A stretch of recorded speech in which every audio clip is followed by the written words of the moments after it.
Yo, yo, yo, what is up? Good afternoon, good afternoon. Welcome, guys. Make sure, I think the volume and the audio is good. I had my phone turned up there. What the hell is up, everyone? Man, it feels like it's been forever. Um, we will be obviously chatting and watching the body cam footage, the dash cam footage from the Vince McMahon car accident back in July, I believe it was. Fucking gnarly, dude. Fucking gnarly. Yeah, so we'll be chatting about that. I saw it and I was like, it's rather interesting, how certain people get treated as opposed to others, you know what I mean? But I mean, what else is new? That's no surprise there, right? So we'll be checking that out. We may talk a little bit about Elimination Chamber because I will be traveling next weekend, so I would not be able to do a watch along or an immediate stream. I'll be traveling from Friday to Monday, so I may be able to do a stream that following Tuesday regarding the chamber. Obviously, the happenings on Raw thereafter, which will actually probably be good because we'll be able to talk about the chamber and then the aftermath on Raw. So that'll be cool. But I don't know. I was debating on doing a prediction show today because it's still early and we still need to get the full stage set. So we'll chat about that maybe a little bit later. But what up, guys? What up, Fernando? What up, K Smith? Um, we'll get going here in a little bit. But Fernando, you said what's in the box? That's a very good question, dude. You guys may I don't know how you guys feel about shit like this, but it may be corny or whatever, but shit, a good old like the whole who done it, what's in the box, and like just like I don't even know if you want to call like what's in the box a mystery angle, but shit like that like fucking gets me, man. Like simple shit hooks me, you know. Like I don't know if I'm simple minded or whatever, which is I guess fine, but man, it just shows you like just like how easy it is to I don't want to say create a whole story because it's not like it's riveting, right? I mean, so far all they've done is shift it back and forth between Raw and SmackDown, but we know it is going to be opened on the 28th, which is this weekend. It's fucking crazy that we're already through February, but I don't know, man. People are obviously, obviously speculating as a Jericho, right? It's, I mean, I think it goes without saying, but realistically, no, they would not be a human would not be in the box and be able to survive this long.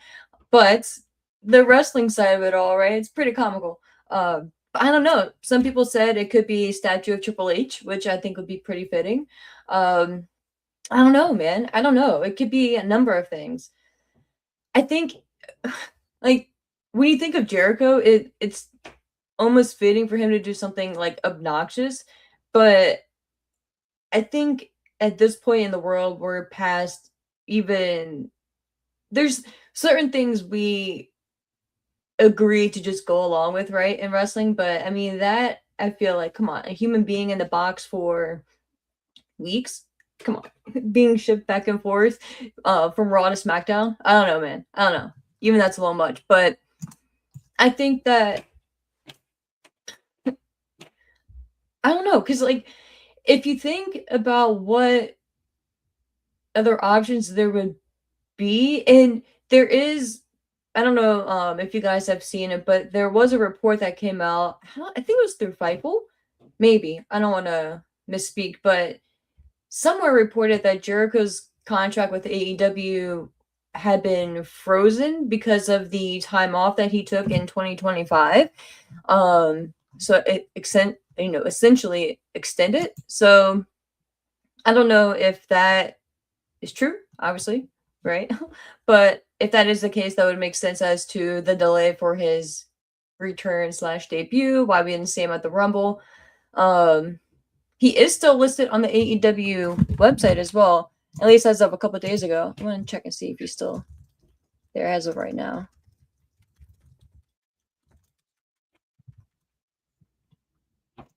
roster page.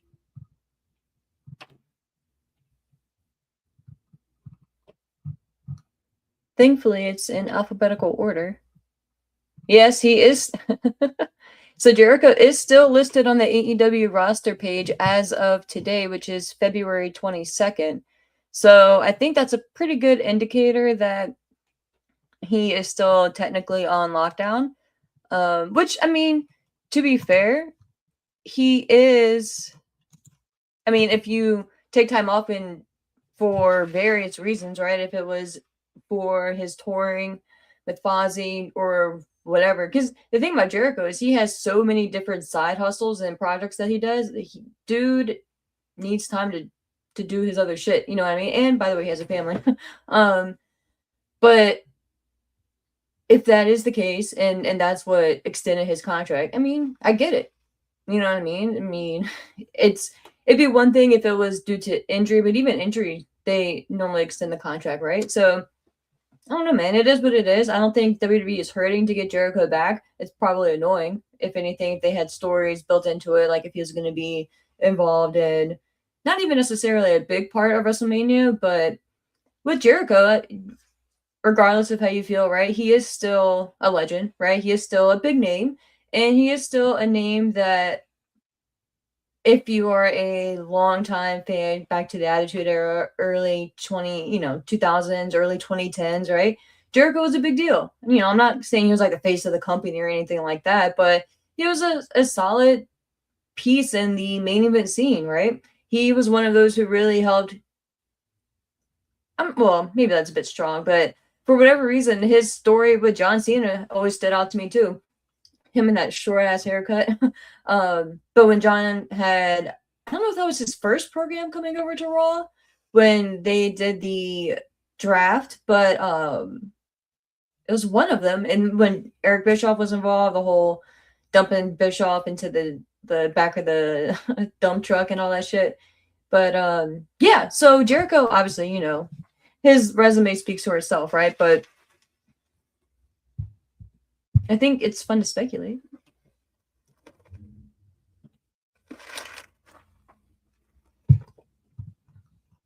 What up, Side? What up? Hey, Rewind. What up? What up? Side, you said you saw a theory that it's Danhausen in the box with tracks with his wacky gimmick. Okay, yeah. And being in Chicago, because that's where the chamber is being held, Danhausen has a pretty good following in the Chicago area. He's really good friends with Punk. That'd be a good possibility too. And like you said, his wacky gimmick, yeah. I could see that. I could see that. I don't, you know what I mean? Like, it's bless him because that dude has made a living off of what is it? Like, what is the Danhausen character? Like, bless him. Bless him. And rewind 1989. You said Chainsaw Charlie showed up in a crate back in the day on Raw and he cut his way out. That is true. And then we had the debut of, oh my God, the dude in the egg. The egg. Oh my God. Why is the name escaping me? And it could be paperwork. Fair. What up, dude? What the hell are you saying? Oh my God. Well, best wishes to you, man. Be safe. Keep your earbuds out so you can hear any whistling. But yeah, so that's actually a very good point though, Sai. I forgot about the Danhausen thing. Danhausen is one of those what do you actually do with him? I mean, besides like a Santino type character, to be fair, like I never really seen much of him on the indie scene or whatever, like match wise. But again, like wrestling is one of those unique platforms where it's very subjective and you can make a living doing your own thing out of it, man, and literally creating your own concept, it seems like. Because what the fuck is Danhausen? You know what I mean? And if anyone has like the origin history, please please let me know. Like the whole personal life of Danhausen, you know, the whole Wikipedia of the Danhausen. Let me know. Let me know. Um, dude, yeah, you mentioned. Hold on, what are you saying about Janelle? You said y'all see the Janelle Grant video. Seemed a bit weird. Seems like a last resort type deal. Like her lawyer saying, if this doesn't work, she's shit out of luck, unfortunately. Dude, so the first, like, I saw a clip of it on Twitter, whatever day it was, and I'm assuming maybe it's the one that you're referring to. It was like I thought it was fake. It was her, and I'm assuming maybe her lawyer behind her, and then I think maybe one other person in like far behind her. That it was like a white glare, and I was just like, is this, I mean, I'm assuming it's real, right? Like, but because there's so many AI things out there now, but it just seemed odd. So like at first I clicked it, and then a couple seconds into it, I like scrolled out of it because I was like, oh, this shit's fake. But then I saw a couple more posts about her making a statement or whatever. And I was like, all right, maybe I should watch it. And I actually debated on pulling that up after we check out the body cam footage here from old Vinnie Mac's crash. But yeah.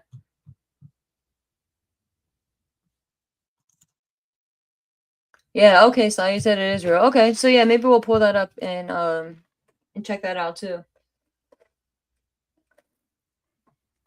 So, getting into the body cam footage, it's not long. It's like a 3-minute, was it like 3-minute 30-second ish compilation of the crash itself, and then speaking to almost 4 minutes, and then the officer speaking to to Vince. But I was trying to read here, but shout out to the Sun. Your people over there, Sai, in the UK. I have their article pulled up here because they have a really good compilation of everything. Compilation is the word of the day, of pictures, the whole video, quotes, and everything. So shout out to the Sun. We are going to watch the video. If I get copyrighted or whatever, it is what it is. Rewind, you said even JR said Vince drives like an asshole, and you can tell he does. Yeah, facts.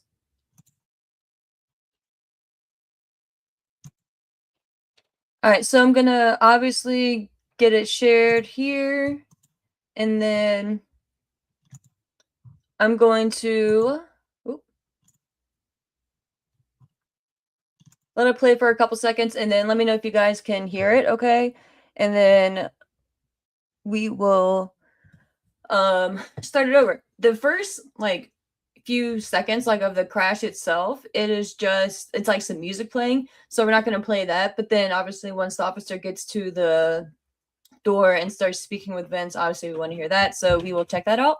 I did research, and we can apparently, and I've seen obviously multiple channels, due to like the fair use and all that shit, we should be able to present this and watch along because we are reviewing it, right? And we're doing our own research.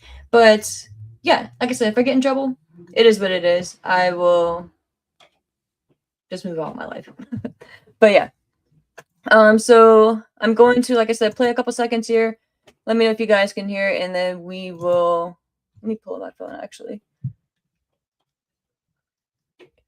Because it's like I don't know, maybe like a 4 or 5 second delay. All right. Can you guys hear that?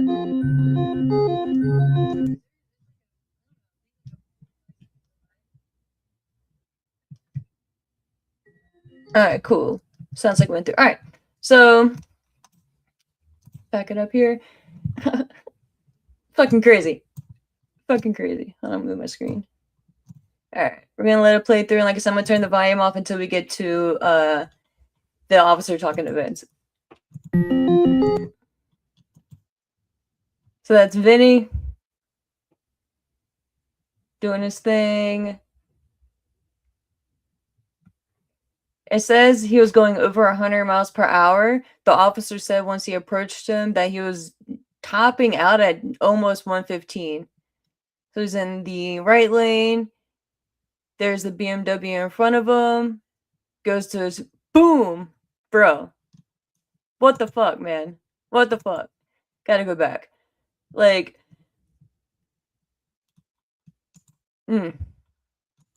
back it up a bit.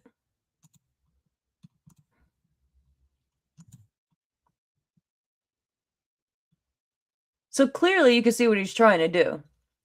He slows down just for a second, tries to get around her, and just clips her in the rear bumper on the driver's side. And then he slams into the guardrail, bro. Just fucking gnarly. Alright, so we're going to turn the volume up here. The officer, thank goodness the officer was right there, though. Because immediate attention needed to be had. Need an ambulance? Alright, here we go. No, I don't. Alright. Why were you driving over 100 miles an hour? It's my granddaughter's birthday. I gotta get this the next exit. Right. Did you see me trying to catch up to you behind you? I didn't see that. I saw lights, but it didn't look normal. Alright. Yeah, I'm trying to catch up to you, and you keep taking... Y'all hear that? So the officer's like, did you see me behind you? And Vince is like, yeah, I saw that, and it didn't seem normal. Yeah, no shit, dude, because you're fucking going over 100 miles per hour. The officer's trying to get your attention. Yeah, it didn't seem normal. Like, yeah, dude, I wonder why. The fuck? Come on, bro. Like... But it didn't look normal. The next exit. Did you see me trying to catch up to you behind you? I didn't see that. I saw lights, but it didn't look normal. Yeah, I'm trying to catch up to you, and you keep taking off. Oh, no, I'm not trying to outrun you. I know, I understand that, but that's why I was very confused.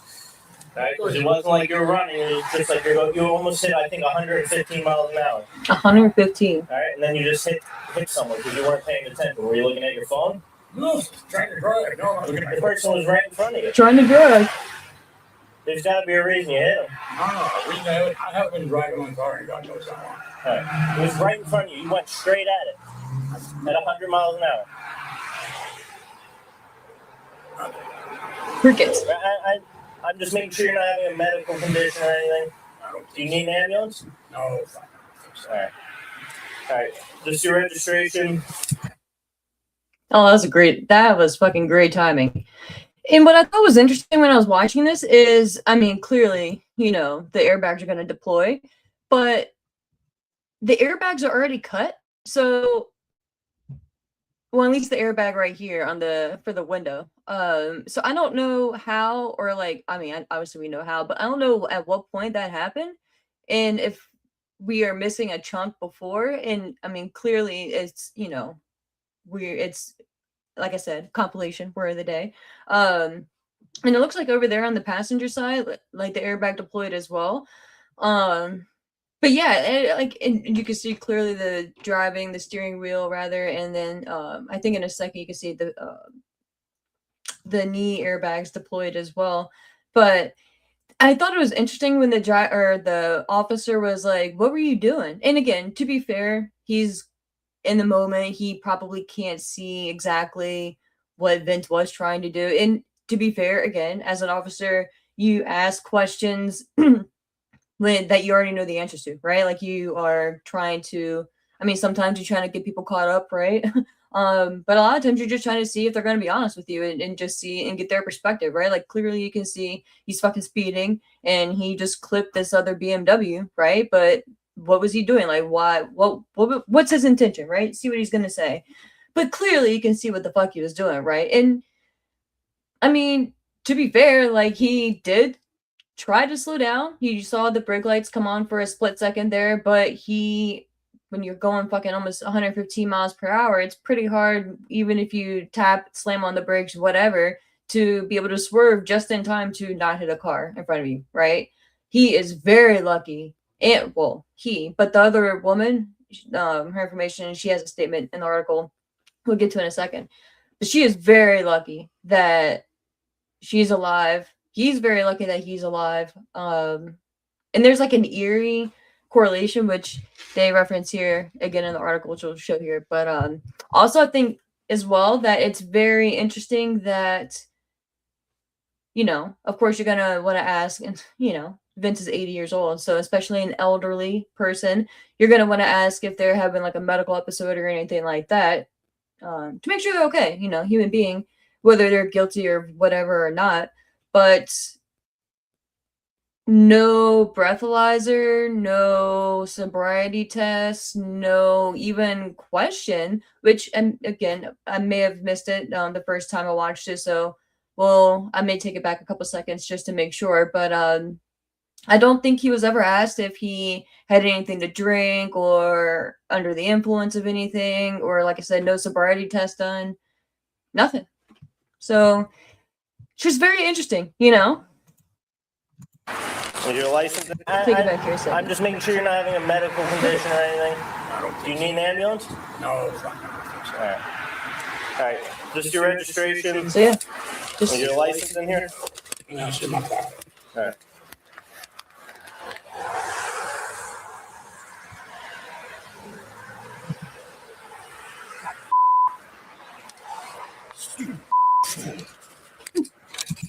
and that's Vince calling himself a stupid fucking fool. Yeah, bro.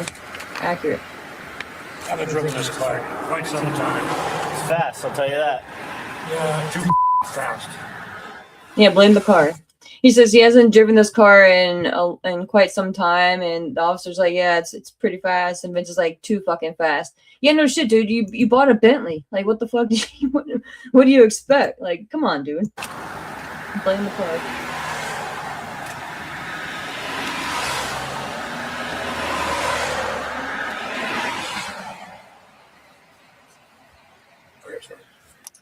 Thank you. All right, so now we are from the point of view of another officer, and I believe this is the officer that not knows Vince, I get maybe personally, but knows who he is.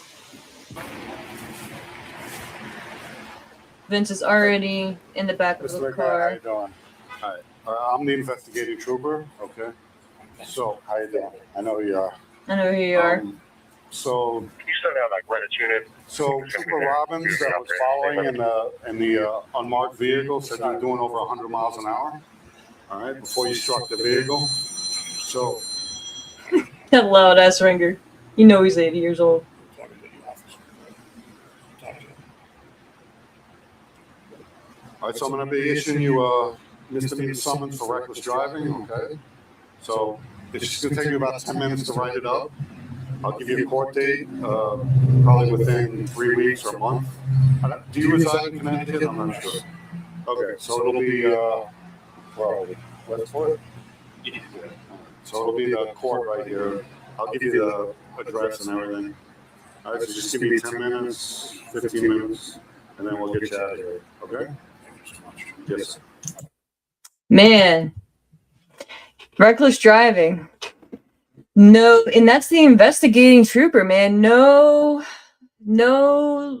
field sobriety, no have you been drinking, even like are you on any medication?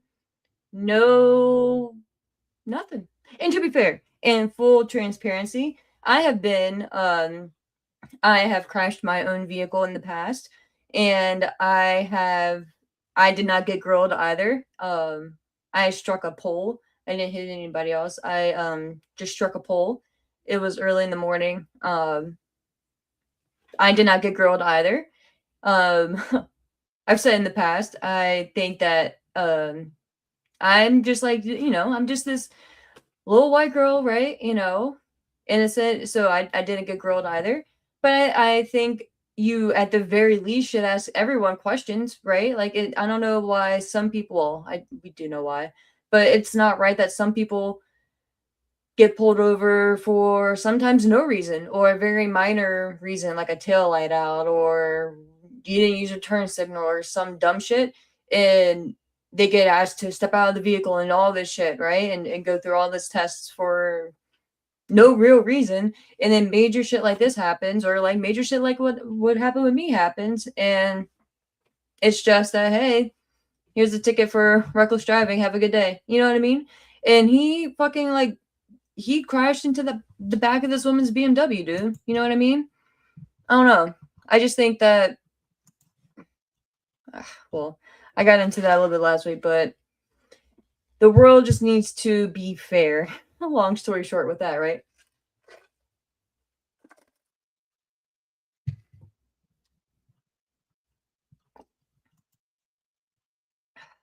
Oh, okay, Si, thanks for that. Regarding the Janel Grant video.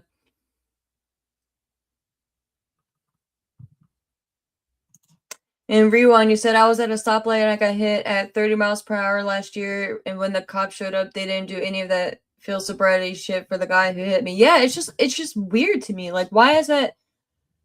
Like, why do you pick and choose when you do stuff like that? Like, I don't understand. Especially stuff like that. Like, I just don't get it. I don't get it. But let me get rid of this. The article itself I thought was really interesting. It has some pictures here as well. Just says regarding, going 115, but look at the picture, yo. Look at the fucking picture of his car. That shit is wild. Wild, dude. I wish I could zoom in.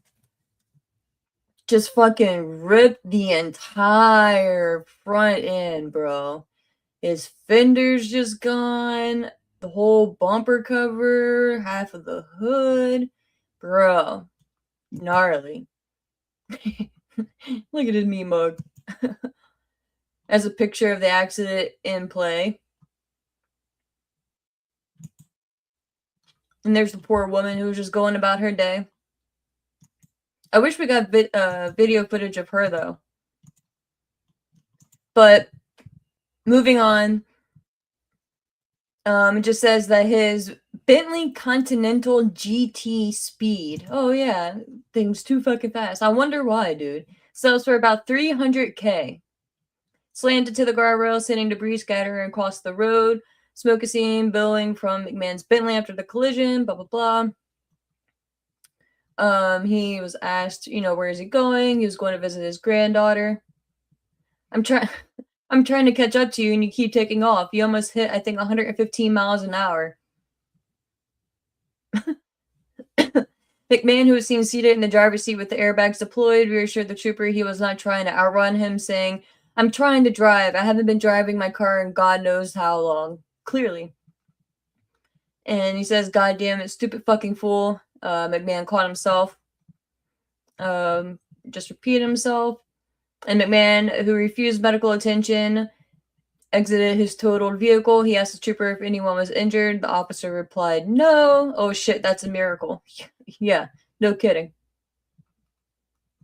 And states it happened on the morning of July 24th, 2025, while McMahon was driving northbound on Route 15 near Exit 15 in Westport, about 30 miles south of New Haven. And then, yeah, here we go. An upset McMahon apologized to the woman, identified as Barbara Duran, whose BMW he rear-ended, telling her he was heading to visit his granddaughter and was only an exit away from his destination. As deputies informed McMahon about the charges he would face, one of the officers is heard telling the former CEO as he sat in the back of the Escalade, "Nice to meet you. Happy birthday to your granddaughter. Try to enjoy the rest of your day."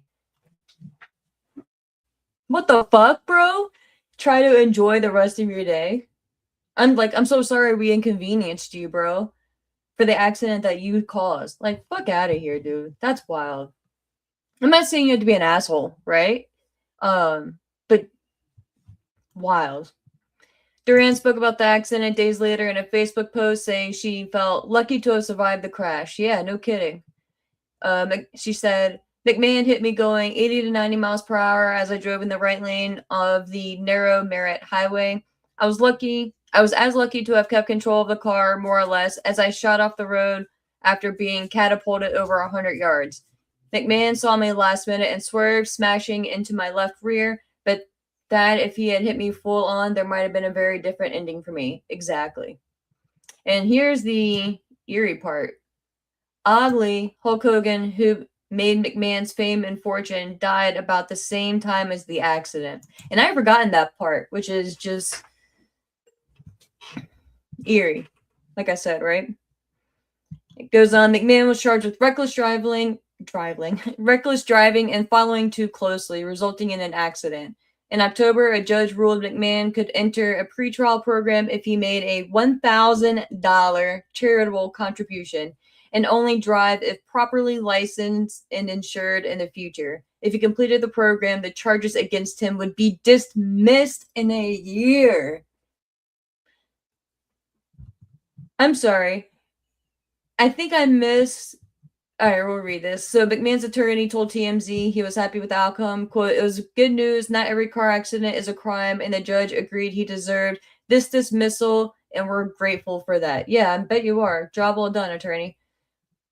I'm sorry. He fucking totals his Bentley, most likely totals this lady's BMW, could have killed her, and all he has to do is donate $1,000 to a charity, make a charitable contribution. I do not watch every trial. I may have missed something, but is this common? Is this a common thing where if you're in a serious car accident, you can just make $1,000 charitable donation, which to him is probably equivalent of like $5, maybe, if not less, right? What? And only drive if properly licensed and insured in the future. That wasn't even the issue here, right? He wasn't charged with driving on a suspended license or driving with no license or driving without insurance or anything like that. So why is that even a stipulation? Like, why is that part of it? That wasn't part of the issue. So just giving someone an easy out, like, okay, here, follow something that you're already following. Like, what? It's just odd to me. But I don't know. Again, I don't think that the officer should have been an asshole, right? Because clearly it's not like Vince went out there and deliberately tried to crash into this lady. It clearly was an accident, right? But Jesus, talk about I don't know if privilege is it, but we'll just say it. Talk about privilege, right? But yeah, I just saw the video and I thought it was pretty interesting. So obviously I wanted to sit here and chat about it with you guys. But we will be moving on here. And I'm going to see if I can pull up the Janelle Grant video. And then we'll probably jump off. Because I got a late start to my day. I wasn't feeling too great last night. Past couple nights. So I need to be a productive human.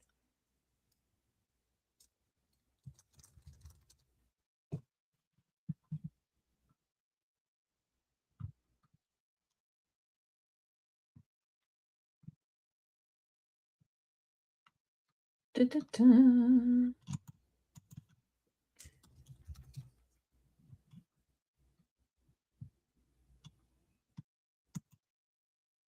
All right.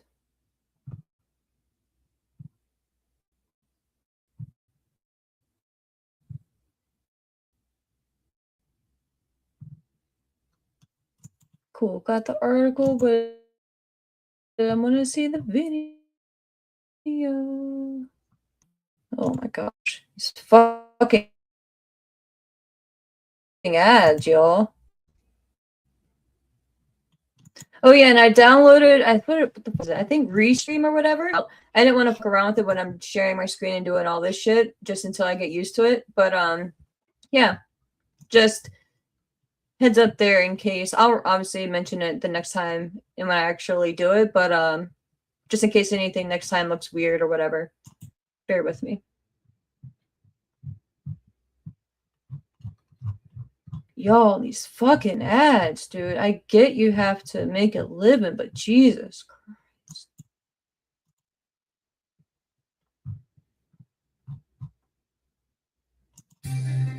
Oh. I want to start out by acknowledging. As a result, reporting reprehensible moments and release. This I can't make a comment. All right, I think I found it. Wow, I'm a little. Okay, yeah. Oh, I see now. Okay, so yeah, the clip that I saw on Twitter, Now I see the background. Now it makes a lot more sense. Okay. So, oh shit. All right. So I'm going to. What do you say? I'm probably not, to be honest with you. I haven't heard anything from them ever since Zach did, or ever since like Zach went off and did his own thing. Yeah, man. I don't know.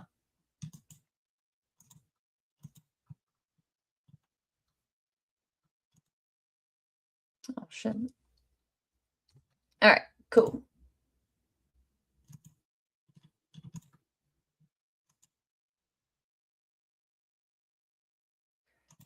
Oh, I'm going to.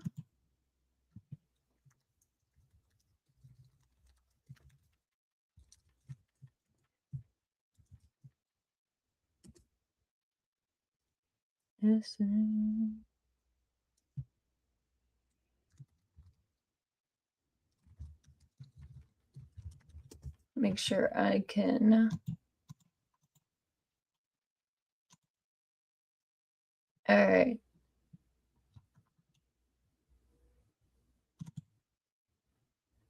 Oh, that's huge. All right. I was gonna leave that banner out there, but that's massive. But trigger warning, like Sai said.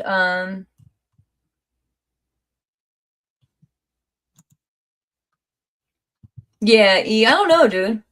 I don't know. I don't know. But to be honest with you, I'm kind of like I'm really happy doing my own thing, you know what I mean? Like it'd be dope, you know, if they need someone to pop on and do like another Saturday morning stream or whatever. But I kind of like just doing my own thing, you know what I mean?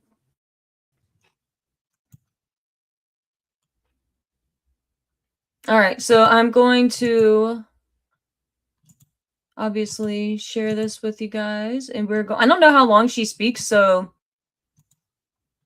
yeah.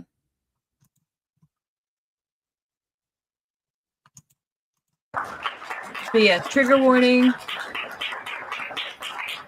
Some SA. I was writing this on the way in the car. And serious references. Wow, I'm a little taken aback. I really shouldn't be here.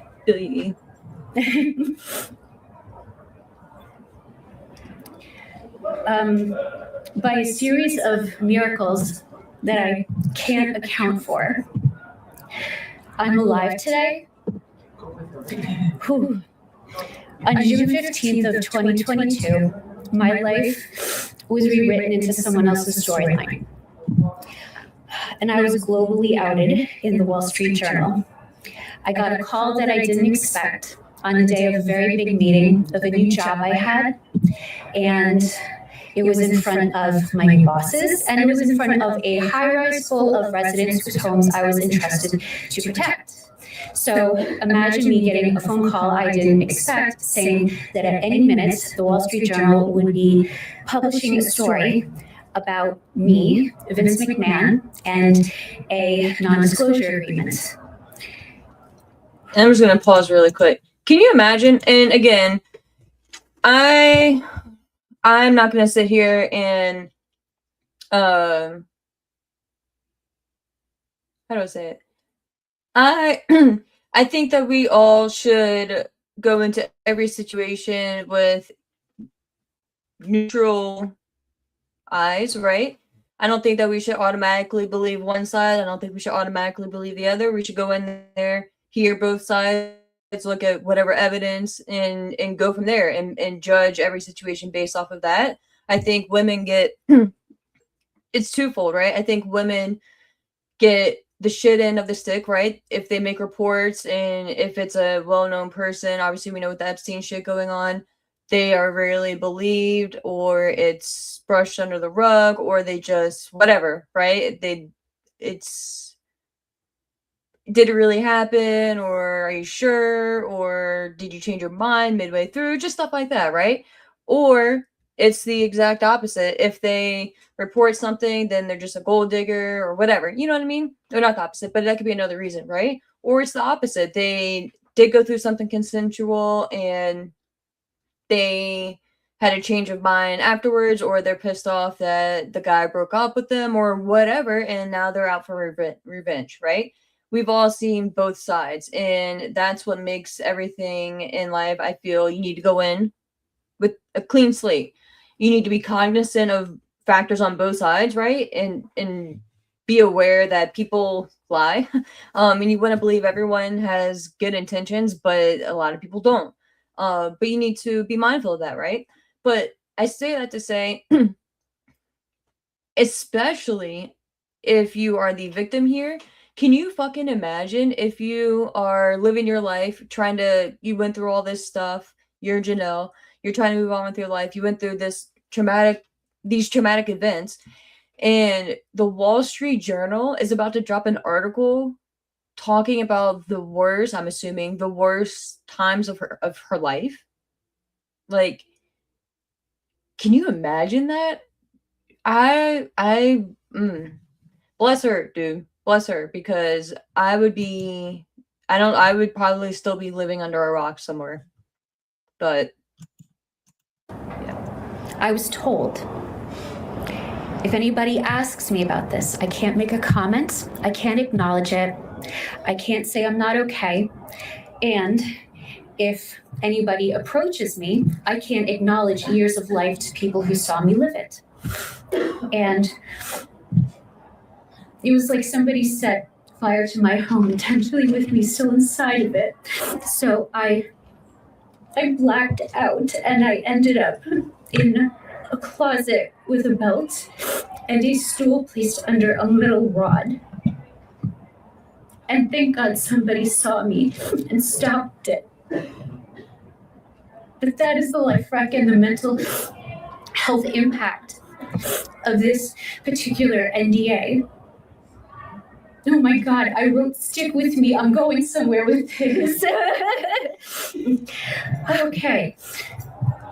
So why am I here today?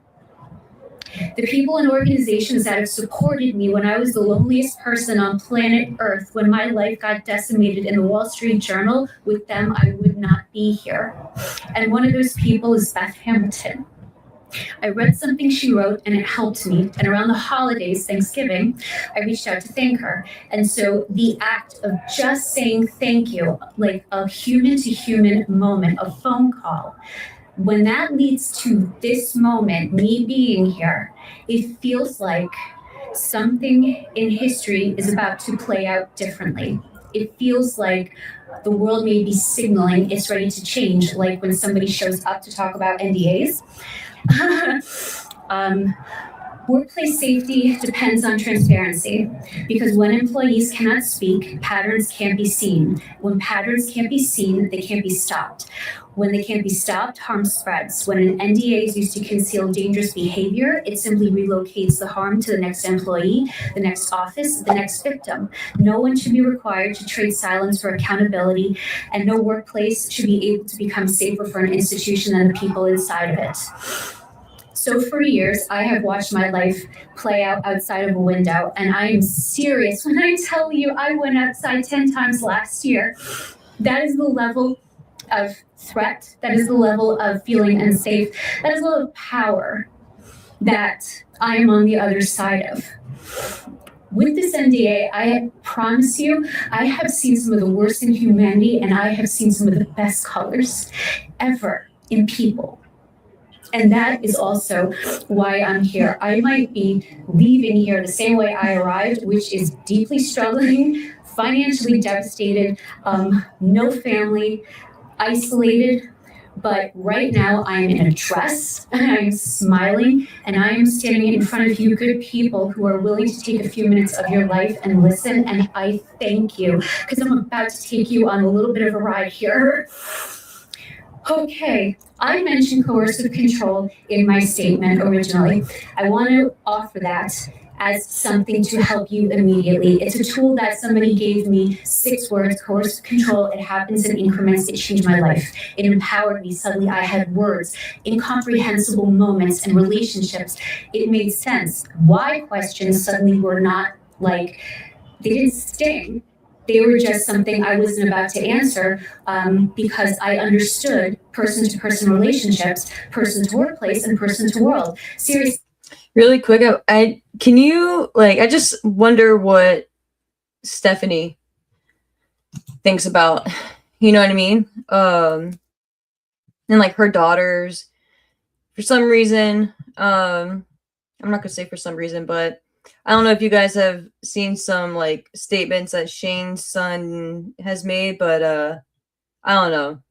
I don't know. But you just think, and that's why I just went to Stephanie, because obviously Stephanie has been in the limelight. We know, not that we know Stephanie, but we see Stephanie, you know, especially now she does like What's Your Story, the podcast. So she's not on screen. She's not really involved behind the scenes as far as we know.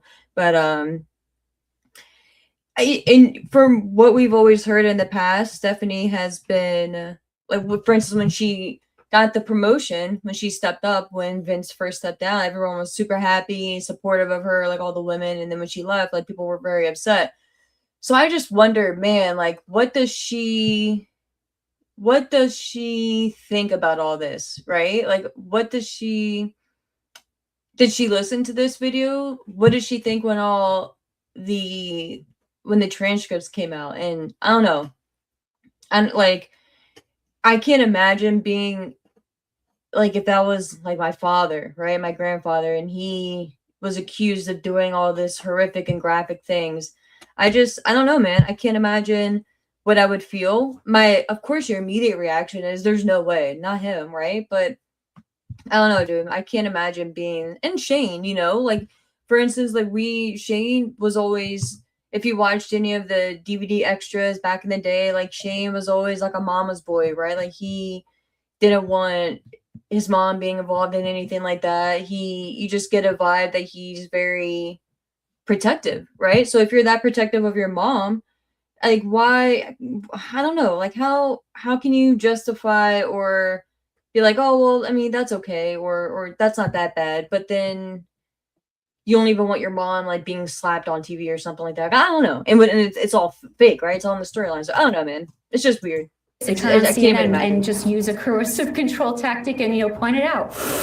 So with this one NDA, as I said, there are a lot of people living and working in fear here in Connecticut. This one broke the hamster wheel.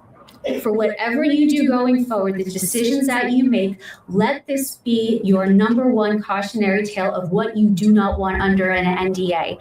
There are, just as an example, 5, we'll call them intersections, lanes of traffic associated with this NDA. You have a federal criminal investigation by the DOJ. You have an SEC investigation with criminal penalties. You have a shareholder derivative suit with a trial scheduled for June. You have a Second Circuit decision about the crime fraud exception that resulted in a loss of attorney-client privilege, and my civil suit. My God, that's one big pileup. So this NDA was a tool that Vince could use to justify anything while I remained in a system of exploitation, and actually in a position for anyone to exploit me. So in June 2022, actions and reactions told us a lot about who people are, what an environment is like, and whether we are safe. The company reached out and requested that I make a joint statement that this was a consensual relationship and that they wanted to know this to the extent that I needed or wanted something, aka more money on the table. I refused. And then in the second Wall Street Journal story in July, the company spokesperson said it for me, that it was consensual. So someone, a group maybe, behind my back, without my knowledge, without my input, made that decision for me. It's consensual, we say so, and surprised that decision on me via the company spokesperson in the Wall Street Journal. So leaving out one half of an experiencing party on a decision like that is not consent. The company publicly announced an investigation, and I was given permission to participate in it. That was not going to be considered a breach. They perceived that I somehow already breached. I mean, that would have been the moment to tell me. Here's the part that I've been really waiting to say. That summer, I spent six figures to participate in these things, their investigation on new legal retainers and on medical care that saved my life. I preserved my evidence. I believed that somehow I would be interviewed for this investigation and get my life back and figured out what happened. Then the feds reached out ahead of speaking with me. I was onboarding a brand new legal team. So while our hair was on fire and getting everyone onboarded, we gave them my evidence and said, review this in advance. Based on that objective review of hard evidence, communications with people across the company, and that includes leadership then and now, the feds informed us that this was now a covert investigation into human trafficking and the criminal misconduct of WWE, Vince McMahon, and his NDA. These are matters of both public safety and public interest. And if you want to know why this case, my federal civil lawsuit, is not an employment law case, that is because the feds requested that I say nothing, that this be covert, that they could do the work that they needed to do to investigate human trafficking and criminal misconduct. So, while I was preparing to participate with DOJ, the SEC, and the company's independent investigation, the company's was closed without speaking to me, and I couldn't share that with anybody. I'm under an NDA. So I'm just going to speed skate like the Olympics through 2023 because I promise you, this keeps building up. There are people living and working in fear here in Connecticut, and there is a headquarters in Stamford, Connecticut right now that is full of intimidated people that I care very much about. 3 years and 5 law firms cannot get answers about who, what, when, where, or why I breached. If anybody perceived it, they haven't shared it, and I felt like I was being punished for even working with the feds. In March of 2023, I got 2 things from the SEC. I got a subpoena, and I got whistleblower status. 3 days late, well, a couple of days after that, forgive me, Vince McMahon and Ari Emanuel suddenly appeared on CNBC to announce a deal of Endeavor and WWE, so colored me the most surprised person on planet Earth. Then the FBI started to send me communications that I had been identified as a potential victim. I got those letters for 2.5 years. Then in July, because it can get better, a search warrant and a grand jury subpoena with my name in it and words like trafficking were served. Then, bigger, 2 more grand jury subpoenas were served on Jerry McDevitt and Janel Gates. Based on a ruling, it appears my name is in those subpoenas. And Jerry McDevitt used to be then Vince's in attorney, September if of I'm not 2023, mistaken. the company paid for my participation in the federal investigation. I was out 6 figures. This was a lot more. So if anyone postures like this isn't serious, they spent some serious money on it. So I don't know how many more red flags you need, but going into 2024, when I filed my federal civil lawsuit at the last conceivable second, because I really didn't want to do this, I knew what I would be about to throw my life into, but I have been dragged in by this NDA into a federal investigation, the SEC, all the consequences, all the things that have happened that have made my life so small and isolated. I didn't start that. It's like it found me. I put myself in the shoes of everyone I knew, everyone I worked with, anyone who lost a job, has been intimidated, who was told something, got no answers. I put my name and my face on it. And by the way, my face, that's my work photo, because that's the audience I needed to reach, to tell them whatever you may have been told before, here I am.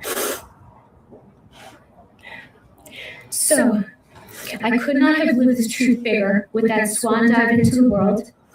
And in 2024, actions and reactions continue to tell us who people are, what environment is like, and whether it's safe.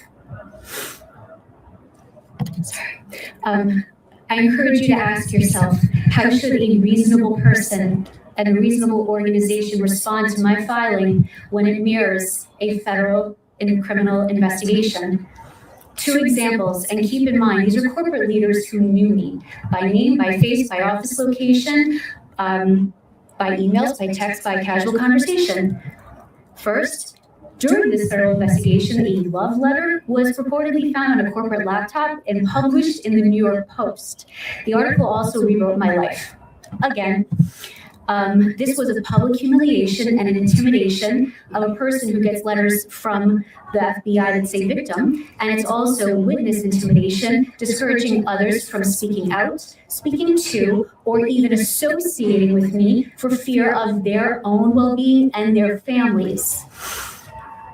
And in the summer of 2024, reporters and viewers noticed there were parallels between a storyline that unfolded for several months on television and my situation. So, does it look like we work in a safe environment? I don't know when the destination point. what storyline she's referring to, though. Do any of you guys know what storyline she's referring to in that regard, where they referenced or were playing off of this real life event? I don't know what she's referring to there. So if any of you guys know, throw it in the chat. But yeah.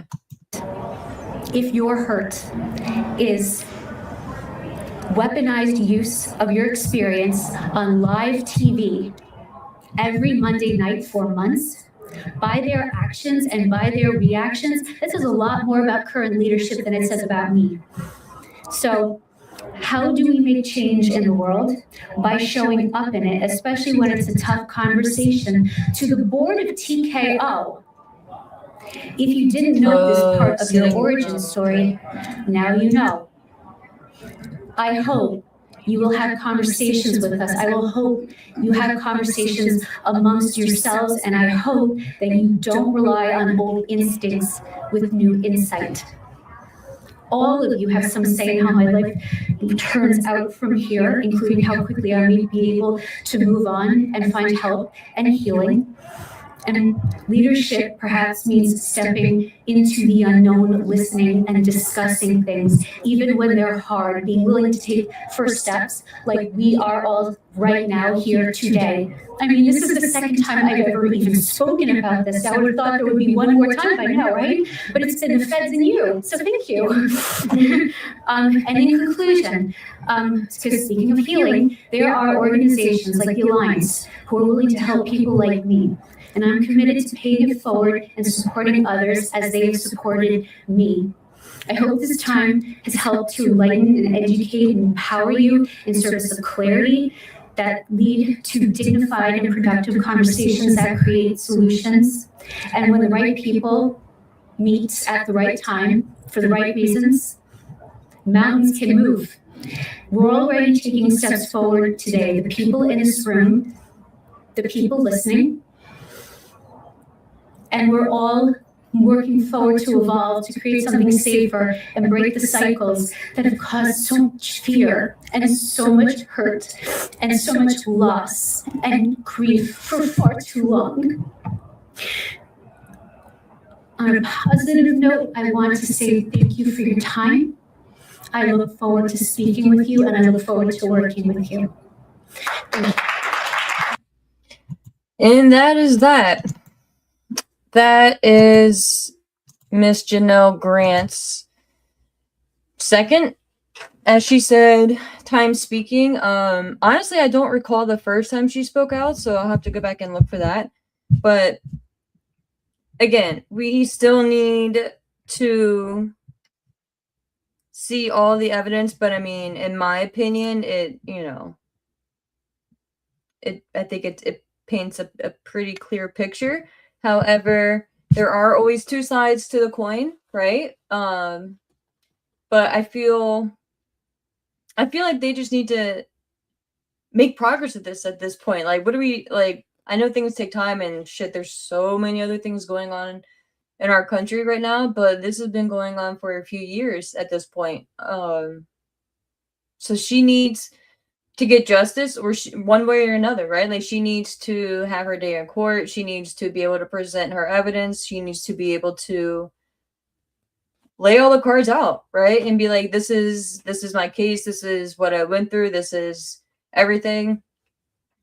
And either let the jury decide, the judge decide, whatever's going to happen, right?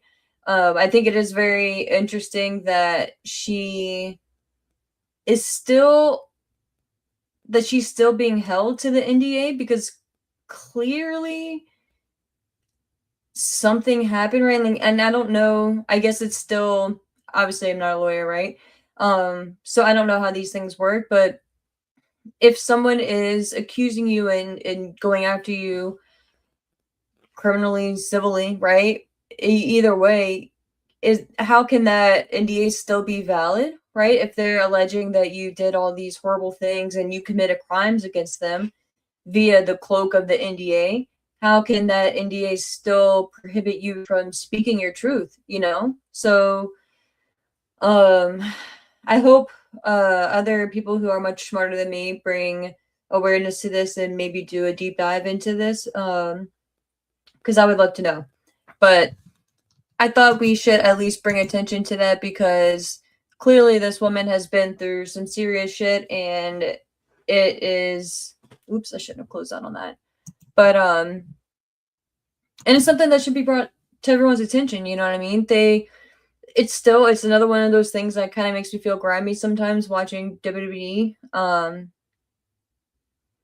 Just because it makes you kind of scared to think about, if you start peeling an onion, right? Like their onion, how many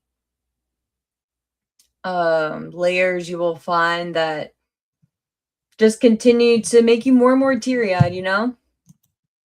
I don't know, dude. It's just like it's a weird dynamic. And again, there's so many, it's not just WWE centric, right? There's so many entertainment companies, businesses out there in general that have just grimy people. And there's a lot of businesses out there who have grimy people and have a really good amount of really fantastic people and people who could never think to do stuff like that, right? And who are there truly for the right reasons, and other people ruin it. You know what I mean? And that's the worst part, because one person can really ruin it for everybody. And at least we are able, or they were able rather, to get the company out from underneath the Vince, but it's still the damage is done in a lot of ways. I don't know, dude. I don't know. But as she referenced, there's a lot of people apparently working in fear in Stanford, working with knowledge of what happened, and are not being forthcoming for whatever reason, right? Obviously, if they're working in fear, they are scared too, which I can imagine. Or I can't imagine, you know what I mean? Like, I can't imagine working in fear of stuff like that, you know what I mean? Like, well, I'm not gonna speak for everyone, but I love my job. I love my full-time job. I am very thankful for it. So I couldn't imagine going through a situation, period, that she went through, regardless if it was at work or I ran into someone or whatever, you know what I mean? But especially at work, because that's your livelihood. You know what I mean? That's what provides your shelter, right? That's what provides money for you to pay for your shelter, food, for you to exist, you know? Like, that's why when they say, oh, money isn't everything, it kind of is, dude. You know, like, you obviously, like, money shouldn't define your happiness, but shit, if you're not making enough to survive, that affects your mental, you know? So it all ties into each other. But I don't know. And then when you go back and think of the text messages, right? The names that he would make for certain toys and shit, it's just fucking disgusting. Like, just disgusting. But yeah, dude, like, I just want them to get to the bottom of this, right? And as much as I'm scared, selfishly scared, right, that it could mean more people are exposed, people that we may not want to, you know, that we, like, oh, of course they're not involved, right? Maybe they are, you know, maybe they are.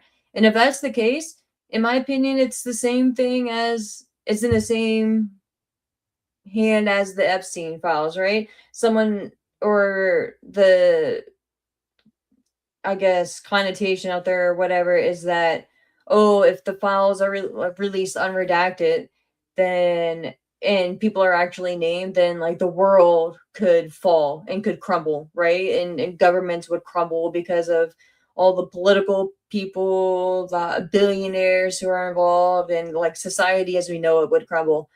Okay, fucking let it burn then. You know what I mean? We should not be existing and thriving off of evil. So whether that is in a very, very broader scope, as in, the Epstein shit, or if it's something that we all sit here and love, and that's just in the wrestling world, being WWE, just WWE, if for this matter, then if that's the case, dude, as much as wrestling has been a part of my life, WWE has been a part of my life for the majority of it. Let it burn, dude.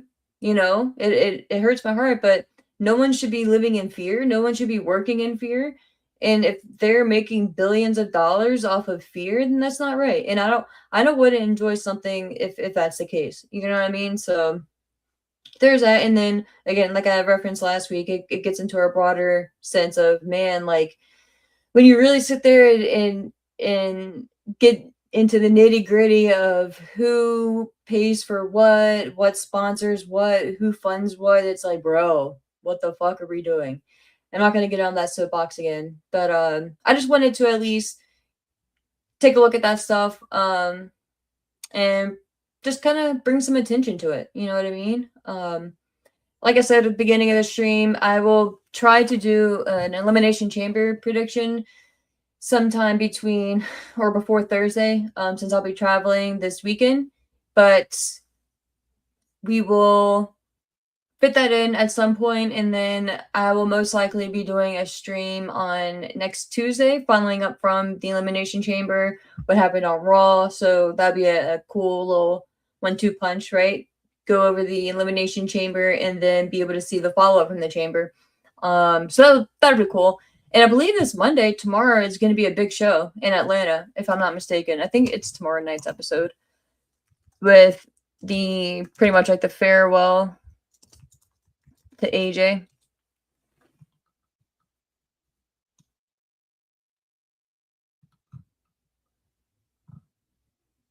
Yeah, looks like it's tomorrow.